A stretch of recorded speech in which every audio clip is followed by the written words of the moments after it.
Yo, like Mike, your style is so New York, and like it's not like the typical Philly sounding style. Like, how did you get that? I think like Philly and New York hip hop for a long time was very similar, Yeah. and then they slowly started to bridge or break off as Philly developed its own style. Early 2000s, Yeah, definitely. late 90s, Philly started to develop its own style, but I think all Philadelphia artists are affected by New York artists, especially people my age. I'm 24, so people in their 20s and 30s studied the 90s, Yeah, definitely. which was heavily influenced by New York City. So It's now you get like a bunch of Meek Mill copycats. Like literally, that's all. When I do my research, that's like all I'm getting. yeah, Yeah, dude, it's crazy. I mean Anyway. that's Meek Mill kind of took and ran with a style that is very distinctly Philadelphia, though. Yeah.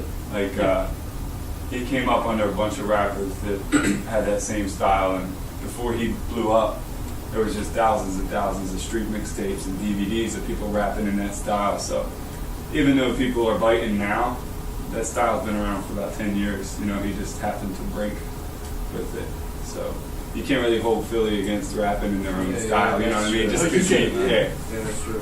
How would you say you get into the hip hop world? What kind of started you off? Was it a certain artist maybe, or? I mean, for me, I kind of created my own because I grew up in the suburbs, and I came to Temple when there wasn't a huge scene at Temple. So I just started gathering people who liked it and started creating scenes. We had this freestyle cipher every Friday at Temple that people would come from all over the city just to come rhyme with us. And that's what kind of grew my following to where I could book or headline venues or open up for acts and bring out a large crowd because they heard about me through that. So I think that's one of the things that I preach. I talk to a lot of schools and stuff, and I tell them, like, if you're not sure how to get involved or you can't figure out like a path to where you're trying to go, just make a path. And that's what I did with hip hop at Temple. I just kind of like you guys are doing with the station. Yeah.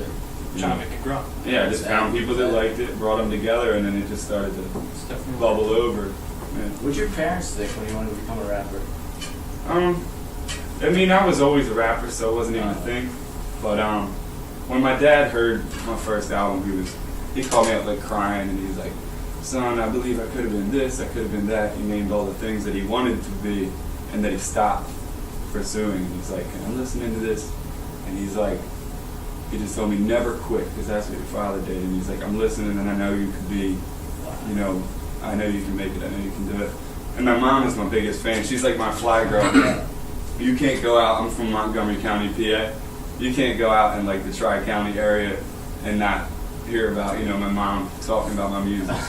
She walked me through she's a nurse. She walked me through the surgical center where she worked and introduced me to like 250 Mike Stu fans. They're all like 40-year-old women. They're all giddy and excited. I'm like, ah. But my mom's on her job promoting stuff. They're both extremely supportive since day one. That's awesome. Yeah, that is awesome. I don't hear that very often. It's pretty sweet. In the Red Bull freestyle in 2010, do you think you were snubbed versus Philly Swain? Yeah, because Eric Sermon voted against me, and he pulled me backstage and told me that it was rigged and that he had to.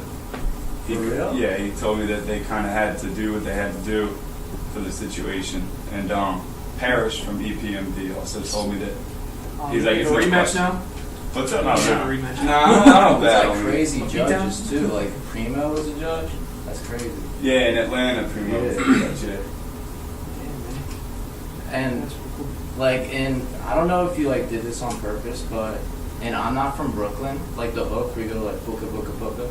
Did you take that from Most Def? Yeah. Oh, you did? Yeah, I was straight from Most Def. People in Brooklyn, I don't even think they say Booka Booka, but Most Def's from Brooklyn. Yeah. And he says it all the time as one of his bad libs. Yeah. And in the beginning of the song Mathematics, Yeah, that's where it Booka Booka Booka Booka Booka yeah, Booka. exactly. Yeah, so that was just that. That's what I came. It's like the first thing I thought when I heard it. It was like you stole that from Most Def. Yep. Well, in the third verse, I sampled him. Oh yeah. In the beginning of the that's third right, yeah. verse, I bring in the actual vocal from that record. Do you have a favorite rapper? Is there any one person in particular you might like the most? Or Nah, does this kind of change all the time? Yeah, it's changing depending on who I feel like listening to. Yeah. There's a couple I can name if you want me not to dodge the question. Sure, why not? I got Black Thought from The Roots, Andre 3000, Eminem,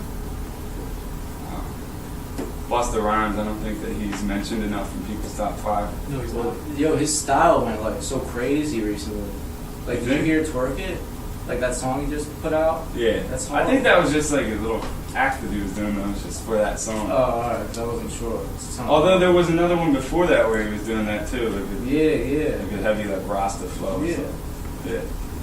I don't know, but Busta doesn't get enough credit because his music was never sounded like anybody else's music. It always sounded like his.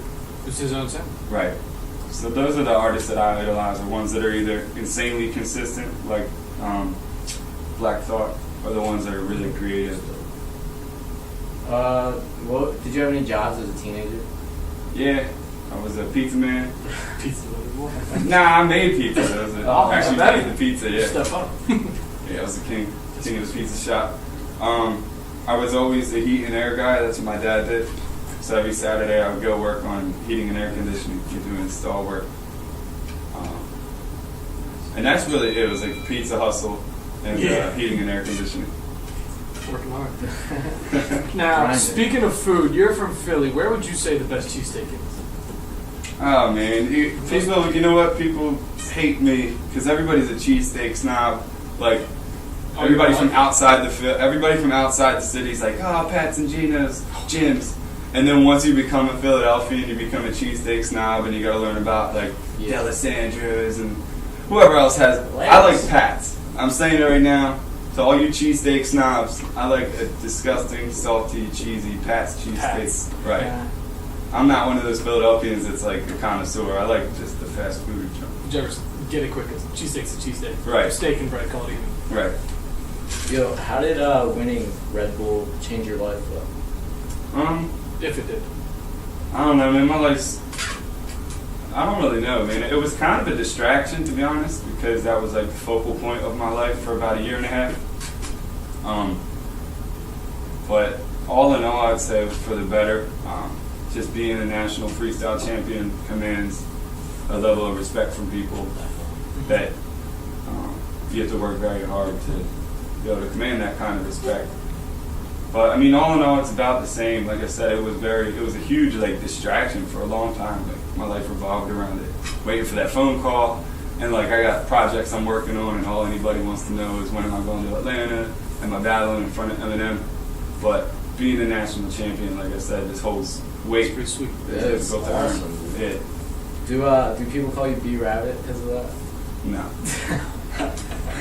I thought that was a great question. Do you have any projects coming up? Yeah. Albums coming out? I'm working on a music video for a track called Love off of Peace World. Oh yeah, that track's dope. Yeah, thanks, man. And Derek Woodyard, the guy that did I'm Not From Brooklyn video, Yeah. he's directing that. And he's collaborating with my buddy Gabe here for French Street Films. So you can look forward to that. In the meantime, I'm dropping a free little mixtape. It's called the Big L EP. Oh, for real? You rapping over like Big L beats? Yeah, man. I found that all started with like a video my friend sent me. Big L in the '90s was doing an interview, Yeah. and he was wearing a shirt and it said, "Hello, my name is Michael Stewart." For real? Yeah, on the shirt. So he sent me that video. He's like, That's "Yo, pretty man, sweet. this is crazy. Check this out." So I took a screenshot and put it on Instagram, and everybody's like, "Yo, album cover, album cover." So that was just enough inspiration for me to dig up some Big L beats and just spit. It's a bunch of long ass verses, or sorry, pardon You're my good, language. No, it's A bunch of long verses and stuff. It's not an album, but it's super dope, man. Is it like straight hip hop? Yeah, it's just breaking neck, like '90s hip hop, and then I'm just going off in true Big L fashion, you know. That's the way to do it. Like, who from Philly do you like though? Like, what Philly rappers do you like? Like, obviously good friends with Chill Moody and Reef the Lost Cause. I work with them regularly. We always pop up on bills together and stuff. There's one of the nicest, most genuine guys I ever met was this guy, Dosage. I don't know if you guys have heard of him. Dosage. Yeah, Dosage is very talented, very hardworking. Yeah. He had the Lupe fiasco ghost hunt. Yeah. I think he played out here last year with Lupe. Yeah. So that's another guy I came across in the Philly circuit that I have a lot of respect for. Otherwise, man, I kind of encourage you just to pop your head into like local Philly shows because everybody is dope at rapping in the city. You know. Yeah.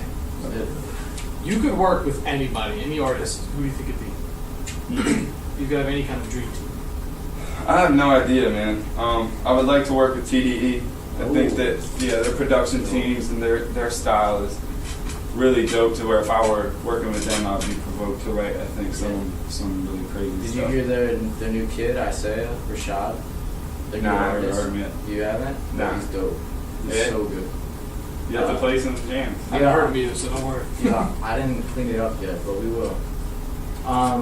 What happened to that Pusha show? Did you become like a headliner after Pusha dropped out? Yeah, we decided to go forward with the local show.